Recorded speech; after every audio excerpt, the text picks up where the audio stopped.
لنا مسير وعند الله.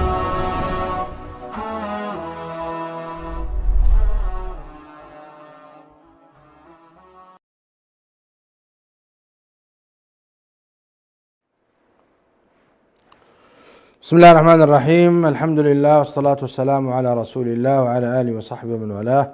مشاهدينا الأكارم، سلام الله عليكم ورحمته وبركاته. في خلال النصف ساعة سنتحدث إن شاء الله عن حديث عظيم في صحيح البخاري في كتاب الإيمان، أخرج بسنده رحمه الله تعالى. قال: حدثنا عبد الله بن محمد المسندي قال: حدثنا أبو روح الحرمي ابن عمارة قال: حدثنا شعبة عن واقد بن محمد قال: سمعت أبي يحدث عن ابن عمر رضي الله تعالى عنهما أن رسول الله صلى الله عليه وسلم قال: أمرت أن أقاتل الناس حتى يشهدوا أن لا إله إلا الله وأن محمدا رسول الله ويقيموا الصلاة ويؤتوا الزكاة، فإذا فعلوا ذلك عصموا مني دماءهم وأموالهم إلا بحق الإسلام وحسابهم على الله. في الحلقة الماضية تحدثنا عن تخريج هذا الحديث وتفاصيل الرواه، وذكرنا شيئا من تراجمهم، وكان الشرح موجزا حول ما يتعلق بهذا الحديث العظيم. اليوم ربما نتوسع قليلا في مفهوم معنى هذا الحديث. أولا، مناسبته للترجمة في كتاب الإيمان، لما يقول الإمام البخاري رحمه الله تعالى: باب فإن تابوا وأقاموا الصلاة وآتوا الزكاة فخلوا سبيلهم. هذه الترجمة واضحة أن من أتى بمستلزمات الإيمان وعد من المؤمنين، وهي الصلاة والزكاة. وهنا ذكر النبي صلى الله عليه وسلم بعد الشهادتين العظيمتين إقامة الصلاة وإيتاء الزكاة، وهذا جزء من الإيمان. والإيمان كما عرفه أهل العلم قول باللسان واعتقاد بالجنان وعمل بالجوارح والأركان. فنطق باللسان هي النطق بالشهادتين، شهادة لا إله إلا الله وأن محمدا رسول الله. وإذا أراد أحد أن يدخل في الإسلام فإننا نطلب منه أن يشهد شهادة الحق، فينطق بالشهادتين: أشهد أن لا إله إلا الله، كما هو معمول في كثير من المراكز الإسلامية ومكاتب الدعوة والإرشاد. وبهذا يكون الإنسان قد دخل في الإسلام، ثم يؤمر بعد ذلك بالصلاة والزكاة وشرائع الإسلام كاملة. هذا هو مناسبة هذا الحديث مع الباب وفي الكتاب. هذا الحديث العظيم يبين فيه النبي صلى الله عليه وسلم أهمية الدعوة إلى دين الله عز وجل، وأهمية تبليغ هذا الدين: يا أيها الرسول بلغ ما أنزل إليك من ربك. ظاهر الحديث يبين وكأن الإسلام يدعو إلى قتال الناس وذبحهم بأي وسيلة من وسائل، وهذا مفهوم خاطئ، وهو مفهوم الذي ينشره أعداء الإسلام للنيل من الإسلام بأن الإسلام دين دم ودين قتل ودين إفساد، وهذه تهمة باطلة. الإسلام هو دين سلام، وهو دين رحمة، وهو دين ألفة ومحبة، ولكنه في نفس الوقت أيضا هو دين قوي ودين عزة ودين تمكين. ربما كثير من مشايخنا يذكرون بسبب الأوضاع الراهنة ويكتفون بالجزء الأول من ذكر أنه دين سلام ودين معايشة، هذا صحيح، ولكنهم أيضا ربما لحكم معينة يتركون الحديث أنه دين عزة ودين تمكين ودين قوة. هنا النبي صلى الله عليه وسلم يقول: أمرت أن أقاتل الناس، فالله عز وجل هو الذي أمره. ولما نأتي نحن لنفسر هذا الكلام في حياته صلى الله عليه وسلم في سيرته العطرة في خلال 23 عاما وهي عام النبوة، نجده صلى الله عليه وسلم لم يرفع السلاح في فترة أهل مكة 13 عاما، وهو يدعو إلى السلم وإلى التعايش وإلى الصبر والاحتساب، رغم أن مكة وصناديد قريش كانوا يتعاملون معه بالعنف وبالقتل تارة وبالضرب أخرى، وذلك ليصدوا عن سبيل الله.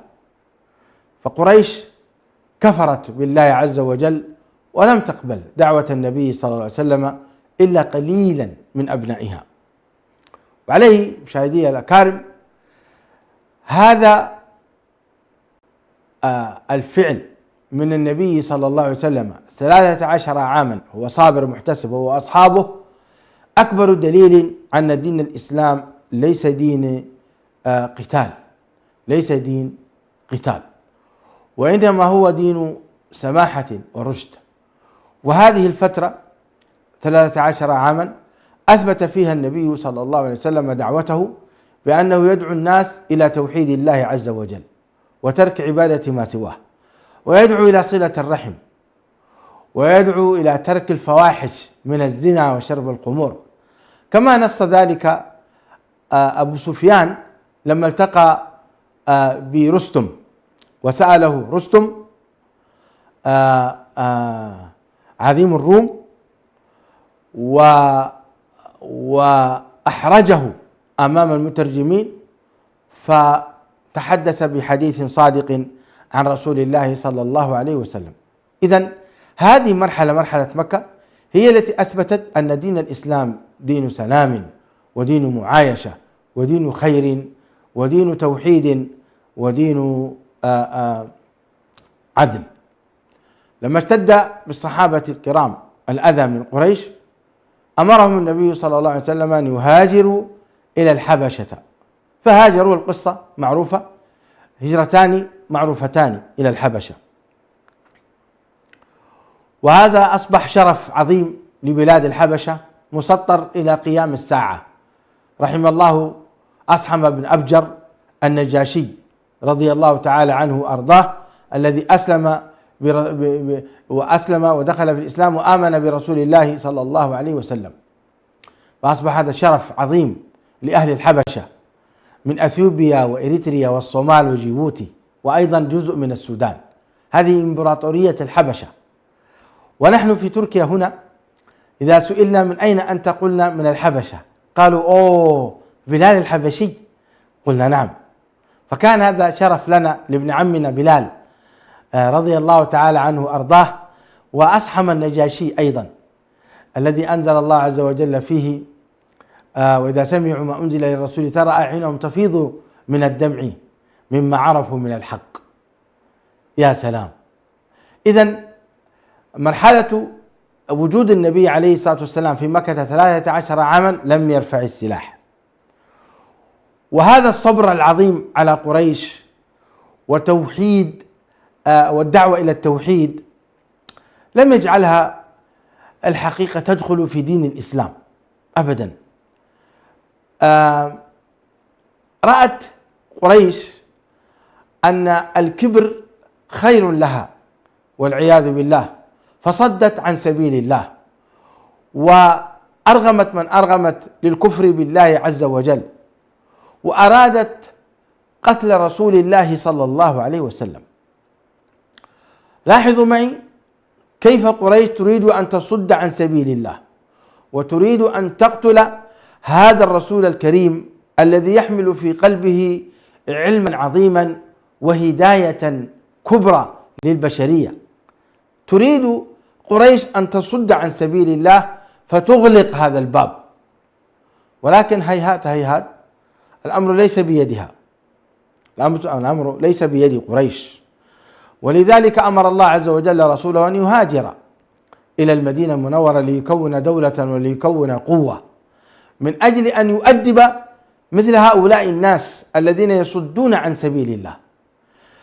فمن لم يقرأ سيرة النبي عليه الصلاة والسلام لا يستطيع أن يفهم هذا الحديث: أمرت أن أقاتل الناس. لماذا أمر عليه الصلاة والسلام أن يقاتل الناس؟ لأن هؤلاء المجرمين كصناديد قريش، أبو جهل والوليد بن المغيرة وأمية بن خلف وعتبة بن ربيعة وغيرهم من صناديد قريش الذين يريدون أن يصدوا عن سبيل الله، عملوا مؤتمرا لقتال النبي عليه الصلاة والسلام. وإذ يمكر بك الذين كفروا ليثبتوك أو يقتلوك أو يخرجوك. مكر شديد لقتل النبي عليه الصلاة والسلام حتى يصدوا عن سبيل الله. ما الذي بينه وبين رسول الله صلى الله عليه وسلم الذي كان ينادونه بالصادق الأمين؟ ما السبب؟ لماذا تريدون يا قريش أن تقتلوا رسول الله صلى الله عليه وسلم؟ يريدون أن يصدوا عن سبيل الله. وأوحى إليهم الشيطان أنهم إذا قبلوا بدعوة النبي صلى الله عليه وسلم ستكون القيادة والريادة لرسول الله، وأن قريش سيكونون مثلهم مثل أي شعب. وهكذا ضحك عليهم الشيطان فأوقعهم والعياذ بالله في عقوبة شديدة. إذن من أجل الصد عن سبيل الله، من أجل محاربة الصد عن سبيل الله، من أجل الدعوة إلى دين الله، وحتى تصل هذه الرسالة إلى كل مكان، أمر النبي صلى الله عليه وسلم أن يقاتل أمثال هؤلاء الكفرة من مشركي قريش. وأمرت أمته أن تقاتل أيضا كل من يصد عن سبيل الله. إذن فهمنا أن مثل هؤلاء الذين يحاربون هذا الدين ويصدون عن سبيل الله يجب مقاتلتهم. أذن للذين يقاتلون بأنهم ظلموا وإن الله على نصرهم لقدير. لذلك التفصيل في مراتب الجهاد: مرحلة الإذن، ومرحلة قتال الذين يلوننا من الكفار، ومرحلة قتال وقاتلوا المشركين كافة كما يقاتلونكم كافة، ثم مرحلة الفتوحات والدعوة إلى الله عز وجل. كل هذه مراحل ينبغي للمسلم أن يفهمها ويدرسها حتى يفهم هذا المعنى العميق: أمرت أن أقاتل الناس حتى يشهدوا أن لا إله إلا الله.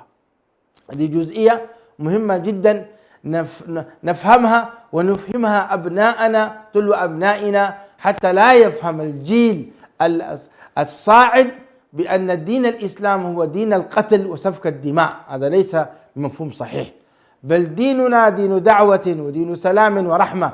نريد أن نوصل هذا الدين لأهل الخير. ولذلك عبارة ربعي بن عامر رضي الله تعالى عنه وارضاه: ما الذي أتى بكم؟ لما سأله أعتقد هرقل قال: جئنا لنخرج العباد من عبادة العباد إلى عبادة رب العباد، ومن جور الأديان إلى عدل الإسلام، ومن ضيق الدنيا إلى سعة الآخرة. كلمات كأنها وحي من السماء أوحى الله عز وجل إلى هذا الرجل ربعي بن عامر. يا سلام حينما يكون المؤمن يعني خاضع لله عز وجل، فإن الله سبحانه وتعالى يؤيده ويعينه، وتتنزل عليه المفاهيم وينزل عليه الإلهام من الله سبحانه وتعالى ويوفق. قاتل النبي صلى الله عليه وسلم قريش، وهي أول من بدأ بقتالها عليه الصلاة والسلام في السنة الثانية من الهجرة، لأن السنة الأولى كانت سنة تمكين الدولة وإقامة التآخي والروابط بين المهاجرين والأنصار، وكتابة معاهدة بين سكان ومواطنين أهل المدينة من اليهود وغيرهم. هذا هو التعايش السلمي الذي قام به النبي صلى الله عليه وسلم في المدينة المنورة، وكتب فيه معاهدة. هذه رسالة لكل من يتهم الإسلام أنه دين حرب ودين سفك دماء. والله العظيم أنت تتعجب، ولا عجب في كل من يريد أن يصد عن سبيل الله، فإن الكذب والفجور والفسق والتهم الباطلة على ألسنتهم. لماذا؟ لأنهم لا يريدون أن ينتشر الإسلام. كما قال الله عز وجل: فإنهم لا يكذبونك ولكن الظالمين بآيات الله يجحدون وكذب به قومك وهو الحق قل لست عليكم بوكيل. فدين الإسلام دين حق، وجحدوا بها واستيقنتها أنفسهم ظلما وعلوا. لذلك لما ترى الكفار الذين يصدون عن سبيل الله ويحولون بين الله وبين خلقه ولا يريدون الناس أن تدخل في دين الله، ماذا تفعل في هؤلاء؟ ماذا تفعل في الذي يريد أن يصد عن رسالة السماء؟ فيجب قتالهم ويجب كسر أنوفهم. لذلك شرع لنا الجهاد في سبيل الله، شرع لنا الجهاد في سبيل الله. فهيأ الله عز وجل لهذا الدين الأوس والخزرج، قبيلتان عظيمتان التقت وحضنت رسول الله صلى الله عليه وسلم، وأصبحوا بعد ذلك اسمهم الأنصار. ثم هيأ الله عز وجل من القادة كخالد بن الوليد وقعقاع بن عمرو وأبو عبيدة عمرو بن الجراح. ثم لما مات هؤلاء أيضا جاء أيضا من القادة الكبار موسى بن نصير وطارق بن زياد، وهكذا إلى قيام الساعة. واليوم نحن أيضا ننعم بقيادات جهادية عالية كإسماعيل هنية رحمه الله تعالى رحمة واسعة تقبله شهيدا، ويحيى بن سنوار وغيرهم من المجاهدين في سبيل الله. ألا فلترفع القبعة احتراما وتقديرا لهم، ونسأل الله عز وجل الرحمة لمن مات شهيدا في سبيل الله، ونسأل الله تعالى أن يرزق الشهادة لمن يجاهد في سبيل الله. إذن هذا الدين مشاهدي الأكارم منصور بنصرة الله عز وجل. إذا نحن نصرنا الله سبحانه وتعالى حينما كان بعض إخواننا من الفلسطينيين هناك بعض الملاحظات والضعف في بعض التمسك، كان هناك ضعف أيضا في النصر، وكان الصهيونيين يعني قد تسلطوا على شعبنا الفلسطيني، واستطاعوا في الفترة السابقة من 48 إلى الآن أن يسيطروا على غزة وعلى فلسطين عموما، ولكنهم لم يستطيعوا أن يسيطروا على غزة الأبية. وغزة حينما حوصرت استفادت من هذا الحصار 17 عاما، فربت الأجيال على الطاعة والاستقامة وعلى الصبر، وعلى أن المقاومة لا يمكن أن تأتي بالفسق والفجور وإنما بالطاعة. ولذلك رأينا من حفظة كتاب الله من أبنائهم من يتلو القرآن سردا واحدا من الساعة ما بعد الفجر حتى الساعة 2 ظهرا، سردا كاملا، لكي وصلوا إلى هذه المرحلة. من يفعل هذا؟ هلا لا يمكن أن يكون يأتي بين عشية وضحاها حتى يأتي الطالب فيتقن الحفظ حتى يقرأ القرآن كاملا، لا يمكن. اسألوا الحفظة من كتاب الله، اسألوا المشايخ، عندكم الأئمة الكبار من المقرئين ومن المقرئات، لا يمكن أن يصل شخص أحد إلى هذا إلا إذا تربى. 17 عاما من التربية أنتجت لنا هذا القتال العظيم. اليوم قرابة سنة غزة لا تزال صابرة صامدة.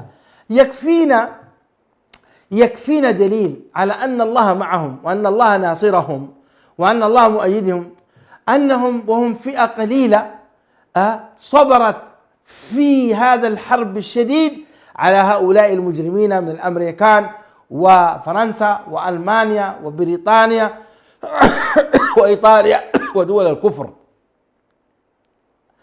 هؤلاء يمتلكون القوة والعتاد، وهؤلاء ضعاف، حتى إخوانهم خذلوهم، ولكن الله عز وجل معهم وكفى به وكيلا وكفى به نصيرا سبحانه وتعالى. لذلك هذه معجزة عظيمة، ما استطاعوا حتى الآن أن يحرروا من الأسرى إلا قليل جدا، وبقي الجيش الذي كان يقال بأنه جيش لا يهزم ولا يغلب كسر أنفه، كسره الله عز وجل. يا إخواني، الله سبحانه وتعالى كسر جيش جيش الصهاينة، وسوف يعني يزيلهم ويبيدهم سبحانه وتعالى. ولكن علينا بالشرط أن نعمل بالشرط: إن تنصروا الله ينصركم ويثبت أقدامكم.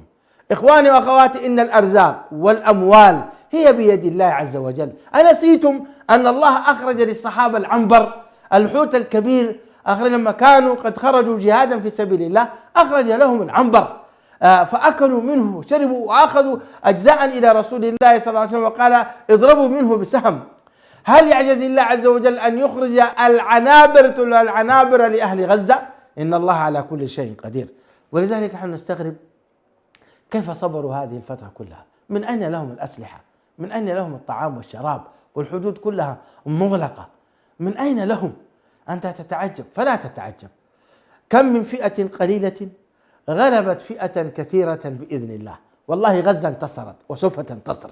أنا أقول سوف تنتصر. بعد المشايخ يقول لا تقسم ولا تقول. يا جماعة هذه الأدلة واضحة، ماذا تريدون دليل أكثر من هذا؟ يا مشايخنا وعلماءنا، ماذا تريدون حجة وبيان أكثر من هذا؟ ضد أمريكا وضد ألمانيا وضد فرنسا وضد دول الكفر والفجور. رأيتم كيف غزة صبرت وصمدت.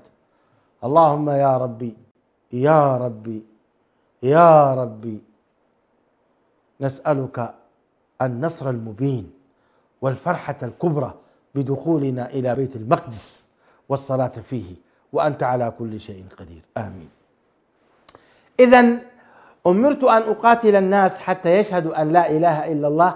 هذا لنبينا عليه الصلاة والسلام ولأمته من بعده، ولذلك الجهاد باق إلى قيام الساعة، شاء الطغاة أم أبوا، شاء المجرمون أم أبوا، يبقى الجهاد. ويهيئ الله من القادة من المؤمنين الصادقين الأقوياء إلى قيام الساعة. نعم، الله عز وجل يربيهم ويهيئ لهم ويلقي في قلوبهم الشجاعة وحب هذا الدين وحب الاستشهاد في سبيل الله.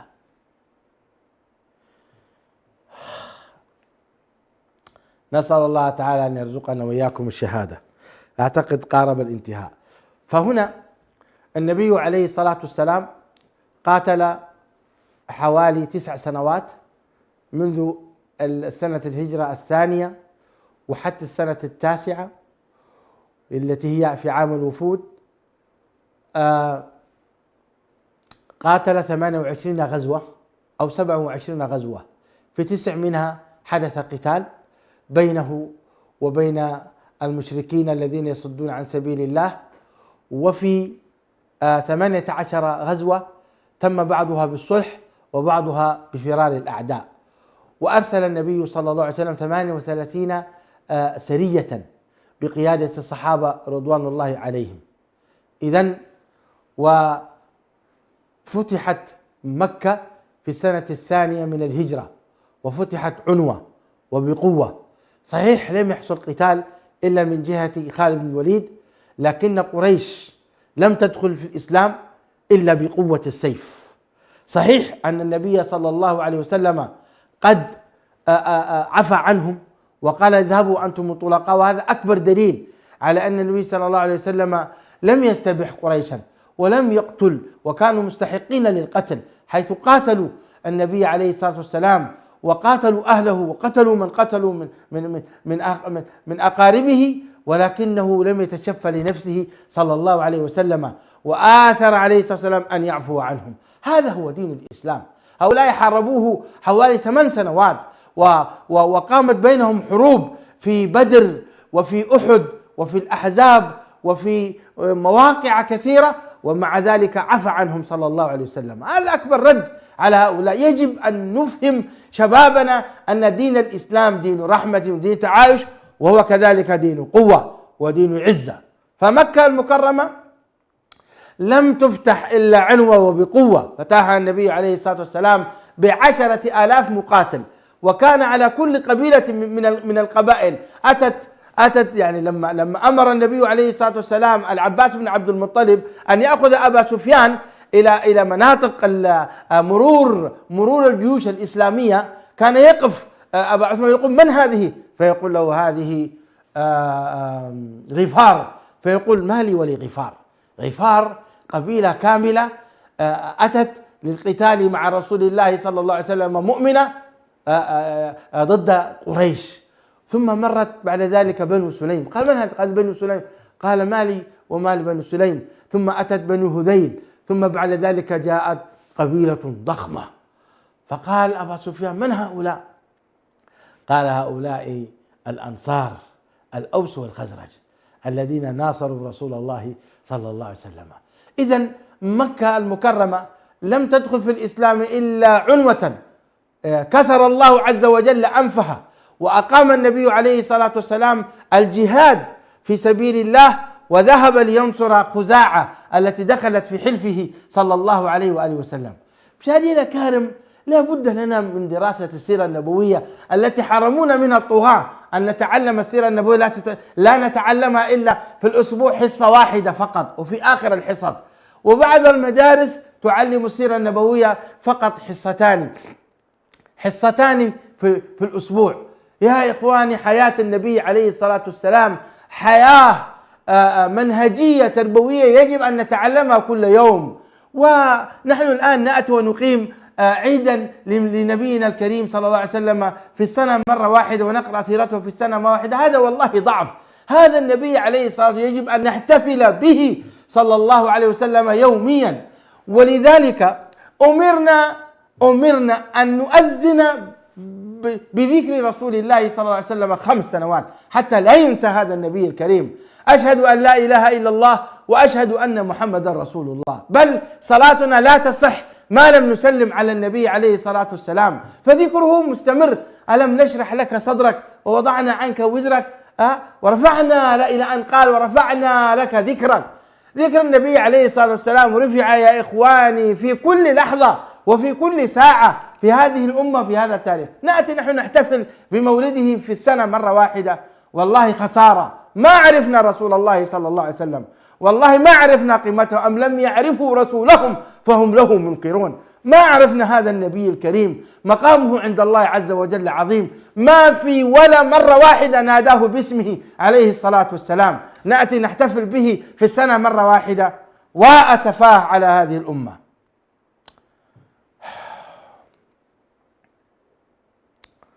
اللهم صل وسلم وبارك وأنعم على نبينا محمد.